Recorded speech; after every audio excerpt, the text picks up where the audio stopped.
শাসকের শাসানি রাজ্য জুড়ে ২১শে জুলাইয়ের জন্য চাঁদা চেয়ে দাদাগিরি, চাঁদা না দেওয়ার কারণে হুমকি। শাসকের চোখরাঙানি যেন গোটা রাজ্য জুড়ে, জেলায় জেলায় শাসক দলের দাদাগিরি। আর এবারে ২১শে জুলাই যাওয়ার জন্য তৃণমূলের গুন্ডাগিরি, চাঁদা না দেওয়ার কারণে হুমকি অঙ্গনওয়াড়ি কর্মীকে, লিখিত অভিযোগ দায়ের।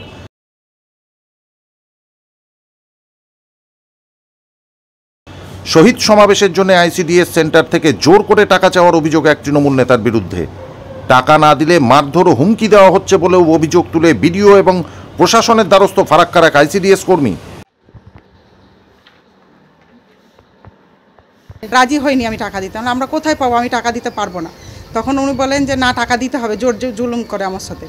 এবং আমি বলি যে তাহলে আমি এমএলএ সাহেবকে ফোন করি যে এরকম কোনো সিস্টেম আছে কিনা, এমএলএর কাছে জানতে চাই। তখন উনি আমার উপরে এগিয়ে যান। শুক্রবার দুপুরে বিডিও এবং সিডিপিওর কাছে ওই আইসিডিএস কর্মীর লিখিত অভিযোগ ঘিরে ব্যাপক শোরগোল পড়ে যায় ফারাক্কার আমতলাতে। অভিযোগপত্রে ফারাক্কার আমতলার ৬০ নম্বর কেন্দ্রের অঙ্গনওয়াড়ি কর্মী মহাশ্বেতা ঘোষ অভিযোগ করেছেন আমতলা এলাকার তৃণমূল কংগ্রেসের পঞ্চায়েত সমিতির সদস্য রোজিনা খাতুনের স্বামী তথা স্থানীয় তৃণমূল নেতা হুমায়ুন কবির বারবার শহীদ সমাবেশে যাওয়ার জন্য খরচের আইসিডিএস সেন্টার থেকে টাকা চাইছেন। সেন্টারে এসে ১৫০০ টাকা দাবি করা হচ্ছে বলেও অভিযোগ করেছেন তিনি। শুধু তাই নয়, টাকা দিতে অস্বীকার করায় তাকে হুমকি এবং মারধরের চেষ্টা করেন হুমায়ুন কবির। তাতেই কার্যত আতঙ্কিত হয়ে নিরাপত্তা চেয়ে বিডিও, থানা এবং সিডিপিওর দ্বারস্থ হয়েছেন বলেই জানান অঙ্গনওয়াড়ি কর্মী মহাশ্বেতা ঘোষ। তো যাওয়া সম্ভব না, আমরা ডিউটি করছি, আমরা কিভাবে যাব? না যেতে পারলে আপনাকে টাকা দিতে হবে। তাই বল, আর টাকা কোথা থেকে দেবো? আমরা যে বিল পাচ্ছি না, 3 মাস ধরে 4 মাস চলছে আমাদের বিল নেই। কত টাকা চেয়েছিল?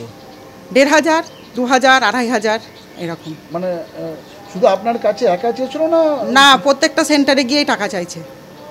প্রত্যেকটা সেন্টারে শুধু টাকা নেই, এমনকি মাসে মাসে বলে যে আমাকে 1 পাতা করে ডিম আমার বাড়িতে পৌঁছে দিয়ে আসতে হবে সেন্টারে। এরকমও গিয়ে বলে কোনো সেন্টারে। আচ্ছা।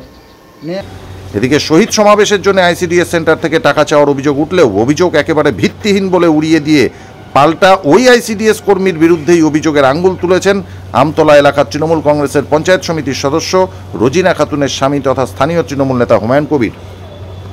আপনি কি করে সেন্টার চালান, আপনি কি করে সিস্টেমের মধ্যে চলছেন, আপনাকে দেখছি। আপনি কিভাবে সেন্টার করছেন, কীভাবে, সব খবর আমার কাছে আছে। আপনি কিভাবে চালাচ্ছেন এলাকা, সেটাও দেখছি। আমরা বাইরে থেকে, আপনি চাকরি ছেড়ে দেন, বাইরে থেকে আসছেন তো।